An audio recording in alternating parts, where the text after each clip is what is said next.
Утринска неделма продолжува, а ние во нашата утринска тема денес ќе се подготвиме за она кое што не очекува викендов или веќе утрешниот ден, добро познатиот 14 февруари, денот кој што слави љубовта и виното или празниците Свети Валентин и Свети Трифон. Затоа сметавме дека е добро нашето петочно издание да биде во знак на тоа, особено утринската тема која што ќе ја посветиме на овие два празника. Многумина се подготвуваат, веројатно да уживаат во празникот, секој на свој начин, но ние се подготвивме да имаме еден добар осврт кога зборуваме за љубовта како една вечна тема, но истовремено да ги опфатиме и предизвиците со кои што се соочуваат особено младите парови во нашата земја. Ако се осврнеме на она кое што меѓу другото и во минатите изданија сме го зборували и сме го посочиле како такво, а тоа е можеби поголемиот број фактори кои што влијаат токму за намалувањето на бројот на бракови и зголемувањето на бројот на разводи. Но нема да биде тоа наша тема, туку малку повеќе ќе позборуваме за отвореноста на паровите да продискутираат за своите проблеми, предизвици или она кое што ги мачи во нивната меѓусебна врска, но и за тоа колку кај нас се отворени за такви разговори и она кое што е поводот Свети Трифон, романтика наспроти реалност. Повеќе за ова во продолжение со мојата денешна гостинка, а тоа е психолог Марија Аџиевска-Денјумагловски, која што е и основач на психолошкиот центар Раст и развој. Марија, добро утро и добро дојдовте во нашето студио. Добро утро, добро ве најдов. Драго ми е дека сум денес со вас да зборуваме на ова атрактивна тема, актуелна и многу важна. Свети Валентин некако го пречекуваме нели секоја година во овој период и покрај тоа што ни го носи духот на љубовта, на сите оние украси кои што асоцираат или го символизираат Свети Валентин, сите срцења и убави моменти кои што можеме да ги забележиме, сепак за многу парови тоа може да представува и притисок. Па дали се уште празникот на љубовта се доживува или некој го доживува на таков начин и колку всушност ги изголемува притисоците кај паровите токму овој празник? Да, многу убаво дека ја адресираме оваа тема, затоа што празникот често знае да создаде психолошки притисок и за тие кои што се во врска и за тие кои што не се во врска, немаат партнер, и тој притисок знае да биде многу оптоварувачки. Еве ќе почнам да кажам за тие кои што се во врска. Што се случува кај нив? Нели социјалните мрежи се преоптеретени со објавување содржини каде што имаме нели како се е убаво, како љубовта цвета, скапи подароци и така натаму. И сето тоа може да предизвика кај паровите како некоја, да речам, изнудена романтика, како притисок за изнудена романтика. И нели, значи, некои се во убави ресторани, некои убави ваучери добиле и така натаму. И може да создаде кај паровите чувство дека ако ние тоа не го правиме, ако ние останеме за овој ден дома, како да нашата врска не е доволно возбудлива. А кај што се случува па кај тие кои што се, нели, кои што немаат партнер, имав баш пред неколку дена со една клиентка дојде на терапија и ми вика дали беше доста вознемирена, загрижена, дали да одам на концерт за денот на влюбените сама. И знаете, нели, јас не можам да дадам одговор да или не, тоа не е моја работа, туку целта е да истражиме што стои позади тоа, позади тој немир. И стоја многу верувања, наметнати очекувања. Девојката се чувствуваше вознемирена затоа што немала партнер, а другарките од друштвото и кажале дека да не доаѓа со нив на концертот затоа што нема партнер, дека е сама и како да не се вклопува во друштвото. И нели работевме на тоа. Значи сето ова може да предизвика кај личноста една социјална изолација и може на вистина таквите релации, тие притисоци да направат како на самодовербата директно да влијат, да загрозат самодовербата. И на крај девојчето одлучи да оди на концерт сама, затоа што тоа беше како дојде до тоа дека тоа е израз на љубов кон себе, многу храбро, и дека таа е доволна иако нема партнер. Не е партнерот причината за да се чувствува вредно. Да, и всушност тоа е самата цел во работата или во сесиите кои што се прават со клиентите, да се дојде до моментот, односно до причината, зошто Впрочем, и од старт се поставуваат такви прашања дали да се оди, ако се има желба, а истовремено да не се појавуваат фрустрации, туку да се пронајде причината и да се дојде до оно важното, а тоа е љубовта кон себе, пред се и самодовербата која што треба да ја има секој од нас.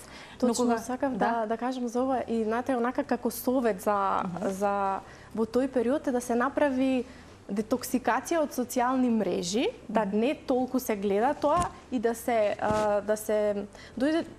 се знае реалноста дека тоа не е реалност, туку е нешто баш најсовршеното представено. Така, да, нешто кое што може да не доведе во заблуда, е затоа што, да, факти, и тоа е доста често и секојдневно да не идуваме на различни постови, нели видеа или така познатите рилсови од подароци, од нели екстремни изливи на љубов и начин на кој што се прославува Валентин, иако е добро да се одбележи, сепак реалноста е таа која меѓу другото секој од нас ја доживува како таква, но и индивидуалниот начин на прославување. Иако жените или да речеме понижниот пол можеби повеќе се склони кон некакво одбележување на Свети Валентин, додека пак посилниот пол и мажите некој помалку или повеќе сака, но не толку му е од пресудно значење. И веројатно и тука може да се појави некоја мала причина за дискусија, да не речеме расправија зошто, како или дали. Па дури расправија. Да, ќе се одбележи празникот, но верувам дека тоа не е причина која што би требало да го разбрда односот или самата врска. Да, тоа што го кажавте баш за зборува за јазиците на љубовта, односно начинот како ја комуницираме љубовта. Значи некој гледа дека, например, ако купам скап подарок, тоа е врвот на романтиката, сум направил најдобро можно за мојот партнер или партнерка, додека некој друг битно му е вниманието. Значи, може да се случи, нели, на крај на вечерта партнерот скрола на телефон и да се појави чувство на не сум битен, не сум битна, не сум важен. Да. Ме разбирате, да. И тоа е веројатно вие претпоставувам дека посочувате и советувате кога имате таква консултација дека првенствено е добредојден разговорот помеѓу партнерите. Точно. Да бидат искрени и нормално да го кажат тоа кое што во моментот го мислат или го претпоставуваат, а не е така. Или го чувствуваат така. Да искомуницираат, да се договорат што за нив значи. Може да се каже баш отворено: за мене Свети Валентин е битен ден, сакам да си посветиме внимание, да направиме нешто заедничко, и тоа е многу окей, кога ќе се договорат. Исто некогаш знае да се случи, буквално партнерите прават како тест за партнерот, да видам што ќе направи за мене, да видам дали му сум битна, важна. Да. И, например, каков подарок ќе ми купи. Ако сигурно, значи ако ми купи подарок кој што ми се допаѓа, значи дека ме сака. Треба да знае што сакам, исто така. Како тоа се претпоставува. Не, партнерот не треба да знае што сакаме. Да. Така да треба да кажеме што сакаме. Да, ако веќе го сакаме тоа или сакаме изненадување. Да, или сакаме изненадување. Да, секој според својот вкус.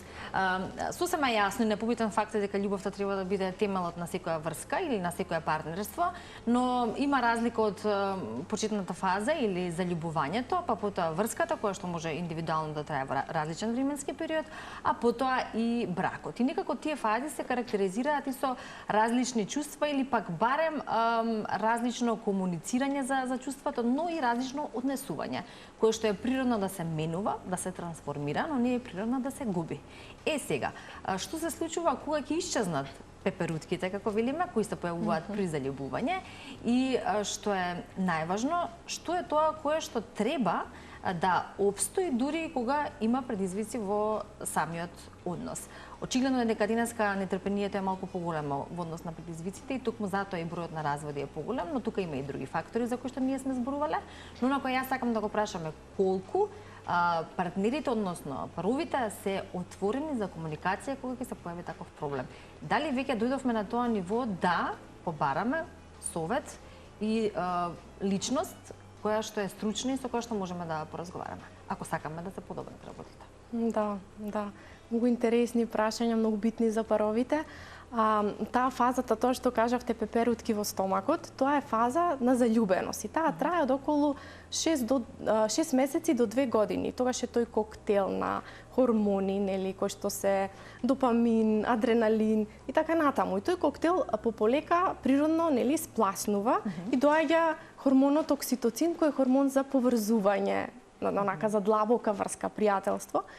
И тоа е многу нормално да се разбере и да се прифати. Страста е нешто кое што треба да се одржува.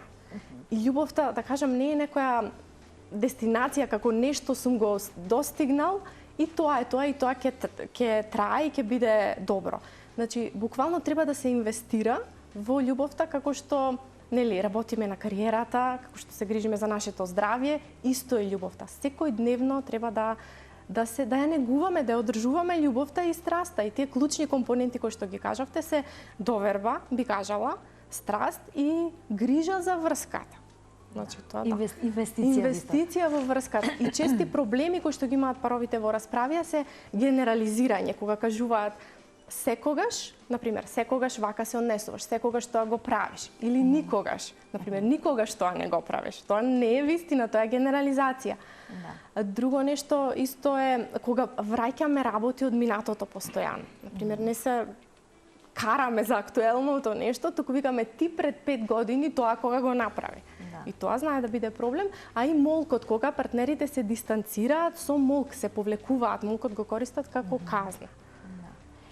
Што е на кое што најчесто ги тера паровите на психолог, поточно за кои најчести причини и бараат стручна помош, и ако може да направиме некоја дистинкција, дали повеќе се отворени жените или мажите на различни прашања во консултациите? Да, па искрено и двата пола се отворени и баш е тоа супер. Некогаш и мажи доаѓаат на терапија, па кажуваат како што се случува со врската, па ја повикуваат партнерката. И жени исто така доаѓаат и после доаѓа и партнерот, некако така природно се случува да дојде и другиот партнер, за да баш онака комплетно на тие релации се работи. Зашто се обраќаат? Значи, кога ќе се случи во врската, да кажам, како исмевање на партнерот, критикување на партнерот, тоа е аларм за барање на помош. Кога ќе се случи партнерите да почнат да живеат како цимери. Значи, буквално функционираат само за технички работи, обврски околу деца, сметки, пазарење и така натаму, тоа е аларм. Што друго?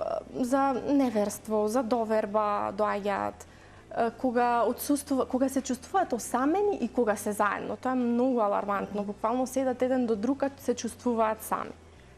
Молкот што го спомнав, кога се повлекуваат, немаат емпатија за партнерот и тоа е многу алармантно, кога не ми е гајле што кажува и што чувствува. Значи, буквално тоа е стварно аларм за да се побара помош, доаѓаат луѓето, значи тоа не е крај на врската, тоа сакам да го напоменам. Тоа е сигнал, аларм да се побара помош.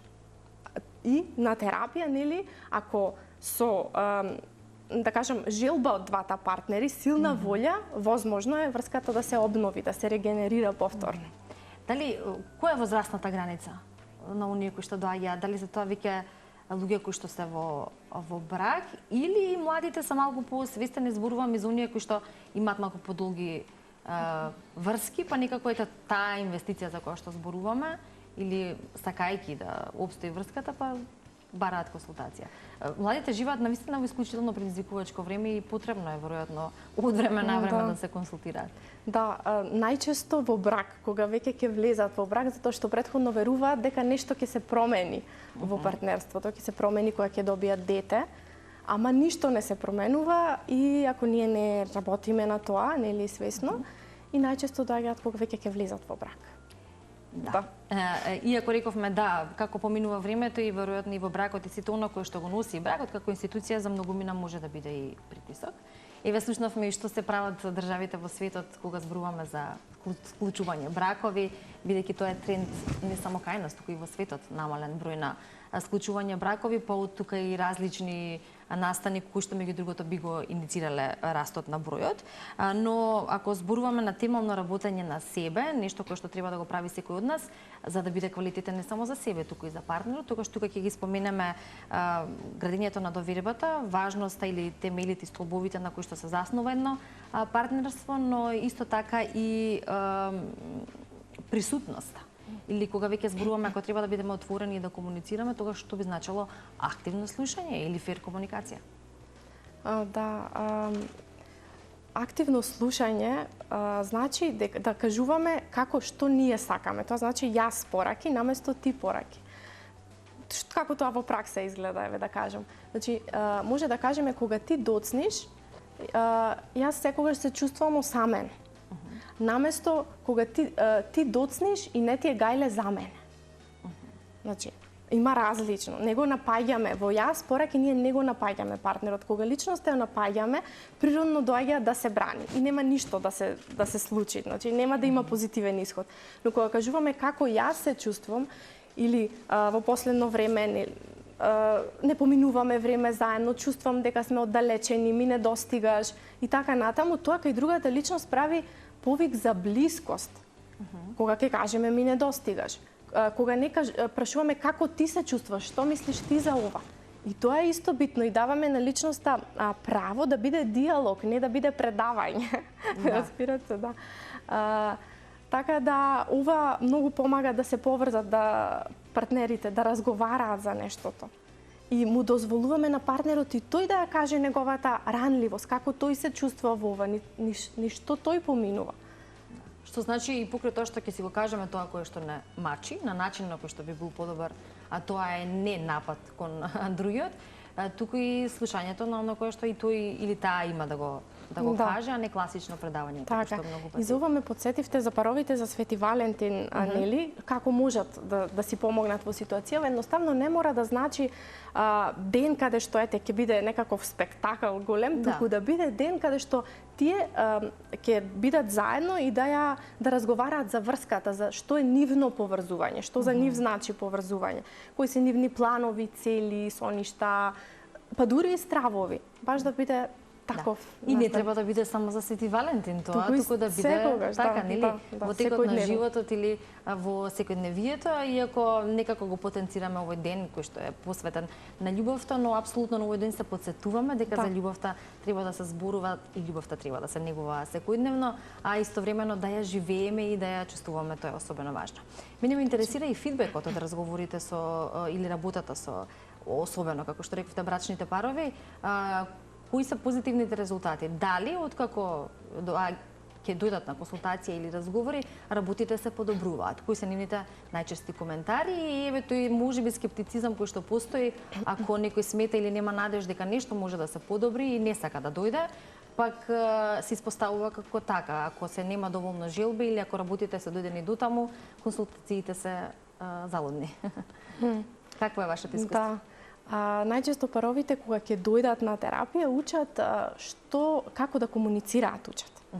Да се слушаат учат. Значи затоа што тоа го нема кога врската има конфликти, предизвици, викаме за да го кажеме нашиот став, а не за да слушнеме. Целта на терапија учиме слушам за да разберам, не да дадам контра аргумент веднаш.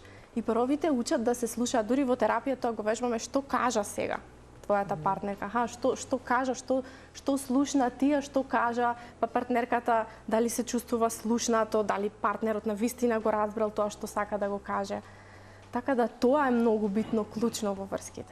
И најчесто каков е исходот кога ќе поминат неколку сесии или консултации? Исходот е позитивен најчесто, ако има, да кажам, волја од двете страни да работат на врската. И слух на она кој што се кажало на самата. Ако тоа го применуваат, нели?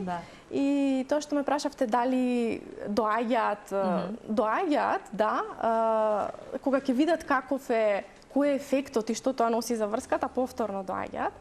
А дури и да не дојдат и кога едниот партнер работи на себе, тоа влијае на релацијата. Да, се гледаат резултатите. Точно.